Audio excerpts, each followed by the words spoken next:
ప్రభు నామానికి మహిమ కలుగును గాక. మీ అందరికీ నా వందనాలండి. ఎలా ఉన్నారు? అందరూ బాగున్నారా? మీరందరూ బాగుండాలని మనసారా నేను కోరుకుంటున్నాను.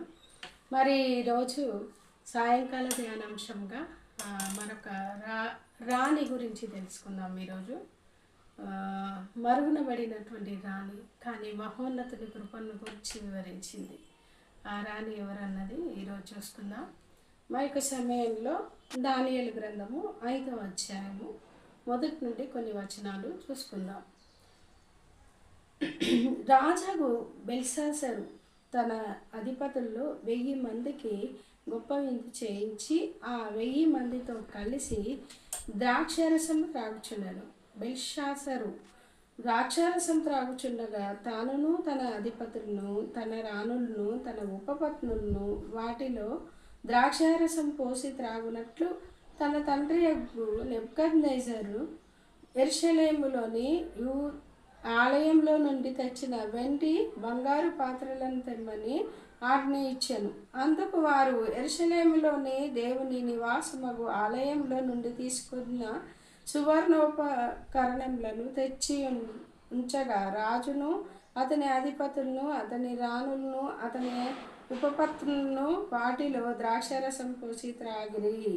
వారు బంగారు వెండి ఇత్తడి ఇనుము కర్ర రాయి అను వాటితో చేసిన దేవతలను స్తుతించుచు ద్రాక్షారసము త్రాగుచుండగా ఆ గడియలోనే మానవ హస్తపు రైళ్లు కనబడి దీపం దగ్గర రాజు యొక్క నగరు గోడ పూత మీద ఏదో ఒక రాత రాయిచున్నట్టుండెను.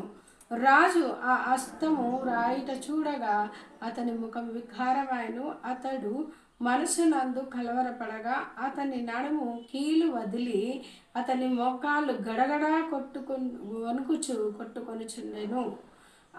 రాజు గారడి విద్య గల వారిని కల్దీలను జ్యోతిష్కులను పిలువనప్పుడని ఆతురంగా ఆజ్ఞ ఇచ్చి బబులోనులోని జ్ఞానులను రాగానే వాళ్ళతోని చెప్తాడన్నమాట. అయితే ఇక్కడ బెల్షాసరు అనేటువంటి రాజు, ఈయన ఎవరంటే మనసును గర్వించి మృగమైనటువంటి నెబుకద్నెజరు రాజు ఉంటుంది కదండి, మనం చెప్పుకున్నాం ఇంతకుముందు. ఆయన కుమారుడు అనమాట. ఇతను ఒక విందు చేయించిండంట. ఎంతమందికి అంటే 1000 మందికి విందు చేయించిండు. అందులో తనకి ఇంపార్టెంట్ అనుకున్న వాళ్ళని మాత్రమే పిలుచుకున్నాడు. అందులో అధిపతులు, రాజు యొక్క రాణులు ప్లస్ ఉపపత్నులు అంటే మన అందరికీ తెలిసిందే. వాళ్ళని మట్టుకే పిలుచుకొని నేనేం చేస్తుండు, ఒక విందు చేయిస్తా ఉన్నాడు. ఆ విందు ఎట్లా చేయిస్తుందంటే